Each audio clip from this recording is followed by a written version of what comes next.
तो स्वागत है आपका दोस्तों मेरे YouTube चैनल पर। आज एक हम मुद्दे पर बात करने जा रहे हैं। वो मुद्दा है टैरिफ, जिसकी वजह से सारे कारोबारी परेशान हैं। उनमें से एक कारोबारी के पास हम पहुंचे हैं और उनसे ये जान लेंगे कि टैरिफ की वजह से उनके क्या परेशानी आ रही है। दोस्तों, कहते हैं मेहनत कभी बेकार नहीं जाती, पर मेहनत पर अगर टैरिफ का बोझ पड़ जाए तो सजी हुई दुकानें भी सपनों की रह जाती है। और इस वजह से आज हम एक कारोबारी से मिलने आए हैं। उनका नाम है भागीरथ जी हुड्डा, जो पैसे से एक हैंडीक्राफ्ट मैन्युफैक्चरर हैं। उनके पास कम से कम 25 से 30 लोग काम कर रहे हैं और उनसे आप जानेंगे कि क्या हालात है। तो हम आज अपने YouTube चैनल पर भागीरथ जी हुड्डा का स्वागत करना चाहेंगे। नमस्कार हुड्डा साहब। नमस्कार। मैं आपसे पहला सवाल पूछना चाहूंगा, आप हैंडीक्राफ्ट कितने सालों से कर रहे हैं? ये हैंडीक्राफ्ट का काम है पिछले 8 साल से कर रहा हूँ। तो इन 8 सालों में आपने क्या देखा कि 8 साल जैसे ये आप टैरिफ लगाया है ट्रम्प ने, ये टैरिफ से पहले क्या कंडीशन थी आपके काम की और आज क्या हालात है? सर, टैरिफ से पहले अपने काम इतना चलता था कि जैसे मेरे पास 25 से 30 आदमी रह रहे हैं, तो कभी भी काम में कोई दिक्कत नहीं है। 8 साल तो मतलब मेरे इतना काम चला, डे नाइट करना पड़ता था, गाड़ियों पे गाड़ियां भेजते थे। और अभी पिछले 20 दिन से ये स्थिति हो गई है, जो भी था सारा माल लोड हो गया है और ना ही कोई आगे काम हमको मिल पा रहा है।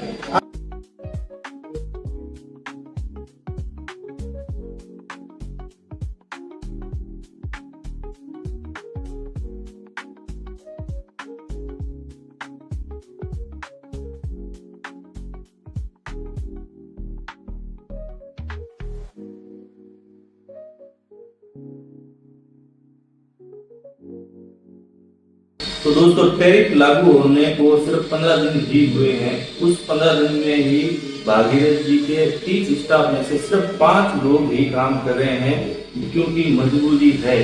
चाहेंगे कि टैरिफ लागू होने से पहले की और आज की स्थिति क्या है, वो आप बताएं।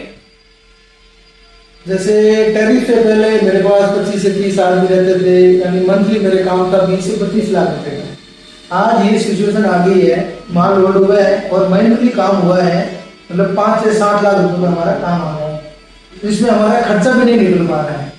भाई मेरे पास जो लड़के काम कर रहे थे वो भी बेरोजगार हो गए और ना मेरी फैक्ट्री का भी खर्चा निकल पा रहा है। इतनी कम शहर में काम कैसे कर पाएंगे?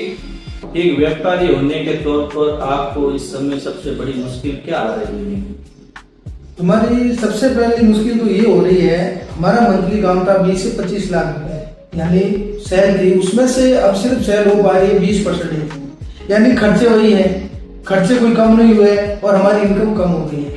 हमारा भी घर है, परिवार है, फैक्ट्रियां रेंट पे ले रखी हैं और सारा खर्चा जैसा का जैसा चल रहा है। अगर 1 महीने के अंदर हमारी ऐसी हालत हुई है, तो आगे जाके अगर ये 6 महीने चला तो समझ में नहीं आ रहा है इस टैरिफ की वजह से कहां तक लोगों को आघात पहुंचेगा और वो वापस काम कर पाएंगे या नहीं कर पाएंगे। क्या टैरिफ बंद हो जाए तो आपका बिजनेस वापस से संभल सकता है?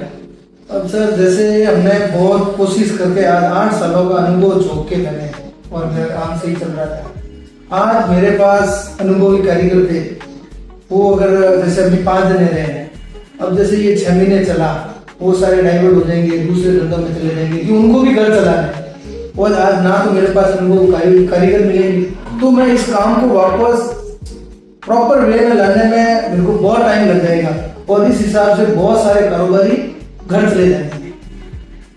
तो भागीरथ जी, आपको अगर सरकार से कहने का मौका मिले इस टैरिफ के बारे में, तो आप क्या कहेंगे? मैं सरकार से यही कहना चाहता हूँ, पहली बात तो मेरे को अपने केंद्र सरकार पे बहुत भरोसा है, वो कुछ ना कुछ टैरिफ पे एक्शन लेंगे और जो भी ये परिस्थिति है इसको सही कर देंगे। और बाकी मैं सबको यही कहना चाहता हूँ कि इस परिस्थिति में थोड़ा सा सब मजबूत रहें और जितना हो सके काम संभल के करें। तो दोस्तों, आपने सुना, ये एक कारोबारी नहीं, सभी कारोबारियों का दर्द है जो टैरिफ की मार झेल रहा है। अगर आज इस वीडियो में भागीरथ जी की बातें कुछ समझ में आए, आपको कुछ महसूस हो, तो इस वीडियो को आगे से आगे शेयर करें, जो सरकार तक पहुंच सके और जल्द इस टैरिफ पर भारत सरकार का एक्शन हो और सभी कारोबारी इससे निजात पाएं। तो आज का बातचीत का दौर खत्म हुआ है और मैं आपसे ये कहना चाहूँगा, हमारे चैनल को सब्सक्राइब करें और लाइक करें। धन्यवाद।